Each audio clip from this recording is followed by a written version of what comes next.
La chanteuse Linda Lemay nous a rendu visite vendredi dernier aux Escoumins pour un concert en toute intimité.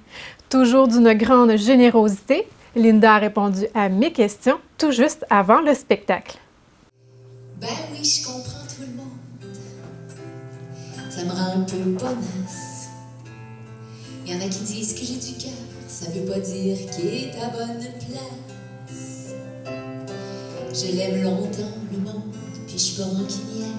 J'ai de la misère à avoir peur, même des méchants qui aiment la guerre. Je le trouve correct, le monde, même quand ils me tapent dessus.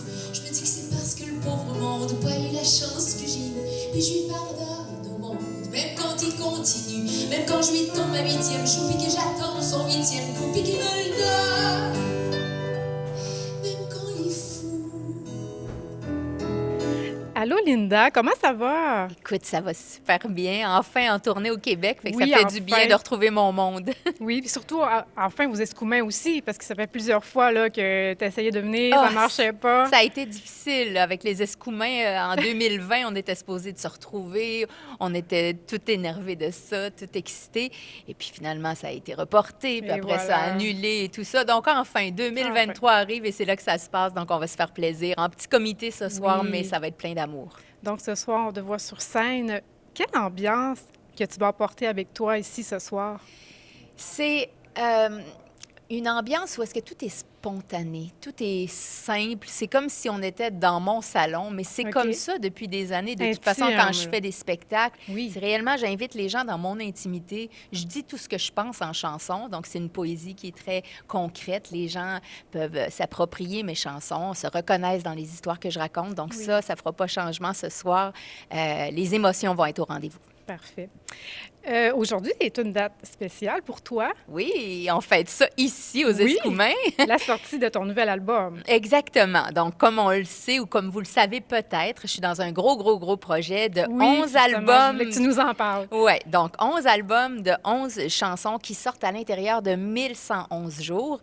Et là, c'est le 7e de 11 qui sort aujourd'hui. Le deuxième cette année, c'est ça? Le 2e cette année. Donc, il y en avait un qui était sorti en janvier. Ça fait janvier. vraiment pas longtemps. Il est encore tout frais, qui s'appelle Il n'y a qu'un pas. Et là, c'est Entre la flamme et la suie, juste avant la Saint-Valentin. Donc, c'est Oui, un album d'amour. Un album d'amour, c'est ça. Quand même rare que je fais ça, moi. Oui, mais oui, oui. C'est la première fois. Est-ce que ça reflète ta vie en ce moment?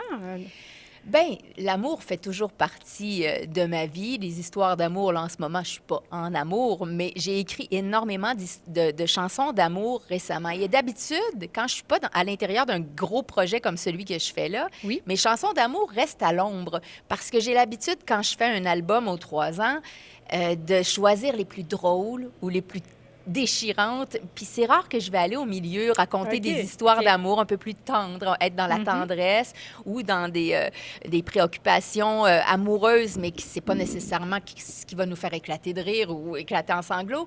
Donc là, dans un grand projet comme celui-ci, je me permets d'aller là où est-ce que je me permettais pas d'aller avant. J'enfile la scène comme des souliers qui polluent rien puisqu'ils sont verts. Et je me permets de voyager jusqu'à chacun de vos univers. J'ai les semelles qui adhèrent. J'ai fait un pacte de survie avec ces piliers que j'enterre qui me refilent leur énergie. Et même mes pieds, je serai grande. Ce sont vos yeux qui me soulèvent. De vos histoires, je suis gourmande. Je me délecte de vos rêves. Reparlons de ton défi. Donc, pourquoi un tel défi? Je sais que ça arrivé pendant la pandémie, probablement, que Ouais. tu voulais te changer les idées. Est-ce que... Ben en fait, non, c'est plus lié à une période plus sombre de ma vie qui a fait en sorte que j'ai été obligée de m'éloigner de la scène à un moment donné, là, vers la fin de la cinquantaine. J'étais un petit peu perdue dans ma tête, essoufflée peut-être par tous ces tourbillons de responsabilités. Je trouvais plus mon plaisir dans la vie quotidienne et tout ça, je m'étais perdue. Et donc, je fais un genre de petite dépression. Il a fallu que je m'en sorte et pour ça, il a fallu que je m'éloigne de la scène, ce que j'avais jamais fait en plus de 30 ans de carrière. D'accord. Donc, c'était assez particulier. Quand je suis sortie de cette période-là, je me suis bien soignée, j'ai fait du ménage dans ma vie, dans ma tête et tout ça, tout a bien été. Et là, je me suis rendu compte, OK, il faut que je me rappelle de qui je suis. Je suis une créatrice. Puis qu'est-ce que j'ai envie de faire aujourd'hui? Je venais tout juste de perdre mon papa en plus, en 2017, mon plus fort de papa. Et là, ça a fait comme, OK, hey, la vie peut basculer à tout moment. Aujourd'hui, qu'est-ce que j'ai envie de faire? Créer plein d'affaires, raconter plein d'histoires, me faire plaisir, me sentir libre plus que jamais. Oui. Et c'est pour ça que j'ai commencé un gros projet comme celui-là, parce que je me sentais capable de le faire et j'avais envie de le faire. Alors, pourquoi pas? Bien, pourquoi pas, certain. Est-ce qu'à un moment donné, ce que tu t'es dit dans quoi je me suis embarquée ou non? Ben oui, parce qu'il y Ouais. a toujours des choses qu'on ne peut pas prévoir, là. Ouais. Donc, l'imprévu, ça nous tombe sur la tête des fois. Donc, au niveau de la compagnie, parce que là, je porte plusieurs chapeaux. Non seulement je suis auteure, compositrice, interprète, mais en plus, là, je suis productrice pour la première fois de ma vie avec ma petite équipe. Et là, on a perdu des membres de notre petite équipe. OK. Donc, ça fait en sorte qu'on aurait eu besoin de beaucoup plus de monde, on en avait moins. Bref, j'ai eu des doutes plus à ce niveau-là, mais jamais au niveau de la création ou de l'inspiration. Comment je t'escorte, maman, pour aller au petit coin.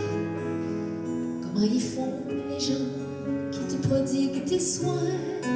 Quel mur il faut que je regarde pour pas que ça t'humilie. Je suis pas une garde malade, je suis juste ta fille maudite. Tu as une carrière au Québec, mais également en France. Ouais. Donc, comment ça se passe là-bas, ta carrière?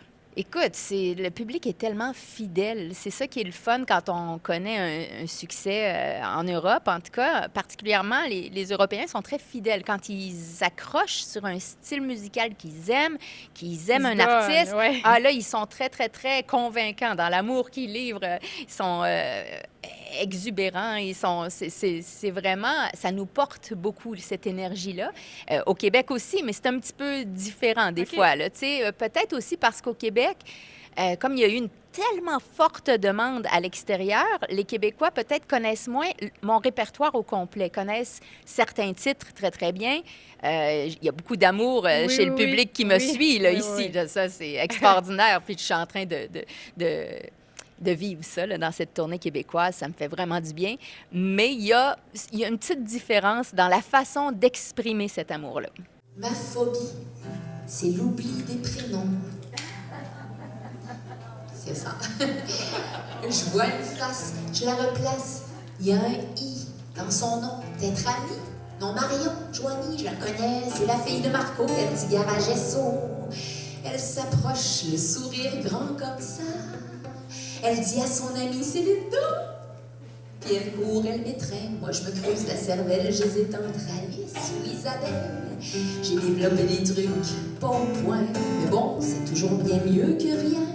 Je dis allô, mademoiselle, comment ça va, ma belle? Je sais toujours pas comment elle s'appelle. Plus de 30 ans de carrière. Oui. Dis-moi, qu'est-ce qui a été le plus marquant dans ces années? Écoute, il y a tellement eu de moments marquants et ça arrête jamais. Par exemple, il n'y a pas longtemps, je suis allée sur la scène de l'Olympia à Paris, mais c'était la 62e fois que je mettais les pieds sur cette scène-là, dans une salle comble. Des gens qui étaient fidèles, qui avaient envie de se faire raconter non seulement des chansons qu'ils connaissaient déjà, mais surtout mes nouvelles histoires. Alors, de sentir que le public est curieux d'entendre mes nouveautés, ça, c'est sécurisant pour l'avenir, c'est fou raide. Donc ça, c'est quelque chose qui m'a beaucoup impressionnée. Encore une fois, et là, il y a la 63e fois qui s'en vient à la fin du projet. Mais il y a aussi impressionnant, là. Oui, c'est fou, c'est complètement fou. Et j'apprécie, je prends jamais rien pour acquis. Je me dis, garde, ça m'est offert aujourd'hui, je l'apprécie et j'essaie d'être à la hauteur pour la fois d'après, puis toujours faire plaisir aux gens. C'est bien.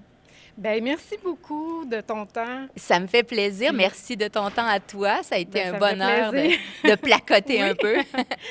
Ben, bon spectacle pour ce soir aux Escoumins. Oui, merci beaucoup. Merci. À bientôt. Parce que la visite, c'est pas futé, ça fait du bruit pis ça grignote. C'est des petites bêtes bien éloignées.